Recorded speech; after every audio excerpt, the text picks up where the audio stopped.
বছরে 13 বার রিচার্জের দিন শেষ, 28-এর বদলে 30 দিনের প্ল্যান চালু করবে জিও এয়ারটেল। বর্তমান সময়ে মোবাইল রিচার্জ সাধারণ মানুষের জন্য এক প্রকার বাড়তি আর্থিক চাপের কারণ হয়ে দাঁড়িয়েছে। প্রতিনিয়ত টেলিকম সংস্থাগুলি তাদের রিচার্জ প্ল্যানের দাম বৃদ্ধি করছে, যার ফলে সাধারণ ব্যবহারকারীদের নাভিশ্বাস উঠছে।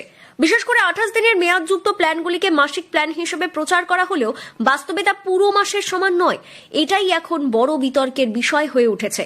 সাধারণভাবে একটি মাস বলতে আমরা 30 বা 31 দিন বুঝি, কিন্তু টেলিকম সংস্থাগুলি 28 দিনের প্ল্যানকে মাসিক হিসেবে দেখিয়ে গ্রাহকদের বিভ্রান্ত করছে। এর ফলে ব্যবহারকারীদের বছরে 12 বারের পরিবর্তে 13 বার রিচার্জ করতে বাধ্য হতে হচ্ছে, অর্থাৎ অজান্তেই গ্রাহকদের পকেট থেকে অতিরিক্ত টাকা বেরিয়ে যাচ্ছে। এই বিষয়টি নিয়েই সম্প্রতি লোকসভায় একাধিক সাংসদ সরব হয়েছেন। এই পরিস্থিতিতে 2022 সালে টেলিকম নিয়ন্ত্রক সংস্থা একটি গুরুত্বপূর্ণ নির্দেশিকা জারি করে। সেখানে বলা হয়েছে, প্রতিটি টেলিকম অপারেটরকে প্রিপেইড প্ল্যানের প্রতিটি বিভাগে অন্তত একটি 30 দিনের মেয়াদের প্ল্যান রাখতে হবে। এর মূল উদ্দেশ্য হল গ্রাহকদের জন্য একটি প্রকৃত মাসিক বিকল্প নিশ্চিত করা, যাতে তারা ঘন ঘন রিচার্জ করার ঝামেলা থেকে মুক্তি পান। বাস্তবে দেখা যায় 28 দিনের প্ল্যান ব্যবহারে প্রতি মাসে 2 থেকে 3 দিন কম পড়ে যায়। বছরের হিসেবে এই ঘাটতি মিলিয়ে গ্রাহকদের একবার অতিরিক্ত রিচার্জ করতে হয়, ফলে খরচ বেড়ে যায় উল্লেখযোগ্যভাবে।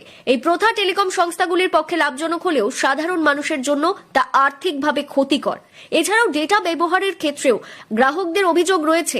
অনেক প্ল্যানে প্রতিদিন নির্দিষ্ট পরিমাণ ডেটা দেওয়া হলেও যদি সেই ডেটা পুরোপুরি ব্যবহার না করা হয়, তাহলে তা পরের দিনে বহাল থাকে না, অর্থাৎ অব্যবহৃত ডেটা নষ্ট হয়ে যায়। এতে গ্রাহকরা তাদের প্রাপ্য সুবিধা থেকে বঞ্চিত হন। এই সমস্ত সমস্যার প্রেক্ষিতে দাবি উঠেছে যে 28 দিনের প্ল্যান বাতিল করে প্রকৃত 30 দিনের বা পূর্ণ মাসের প্ল্যান চালু করা উচিত। পাশাপাশি মেয়াদ শেষ হওয়ার পর অন্তত 1 বছর পর্যন্ত ইনকামিং কল ও মেসেজ পরিষেবা চালু রাখার ব্যবস্থাও করা দরকার, যাতে নিম্নবিত্ত ও মধ্যবিত্ত শ্রেণীর মানুষরা অতিরিক্ত আর্থিক চাপ ছাড়াই টেলিকম পরিষেবা ব্যবহার করতে পারেন। সার্বিকভাবে বলা যায়, বর্তমান পরিস্থিতিতে টেলিকম পরিষেবাকে আরও গ্রাহক বান্ধব করে তোলার জন্য এই পরিবর্তনগুলি অত্যন্ত প্রয়োজনীয়। এতে যেমন সাধারণ মানুষের আর্থিক সুরাহা হবে, তেমনি পরিষেবার প্রতি তাদের আস্থাও বাড়বে।